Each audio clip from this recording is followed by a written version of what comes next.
सैयदना अनस रज़ियल्लाहु ताला अन्हु से रिवायत है कि मेरे आका सल्लल्लाहु ताला अलैहि वसल्लम इरशाद फरमाते हैं कि मेराज की रात मैंने आसमान के दरवाजों पर यह लिखा हुआ देखा कि सदके का सवाब 10 गुना है और कर्ज का सवाब 18 गुना है।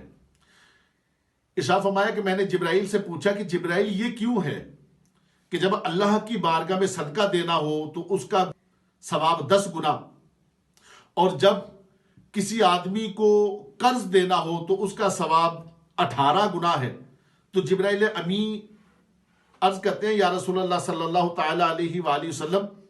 सदका लेने वाला जो साइल होता है वो उस वक्त सवाल करता है कि जब उसके पास कुछ खाने के लिए कुछ होता है,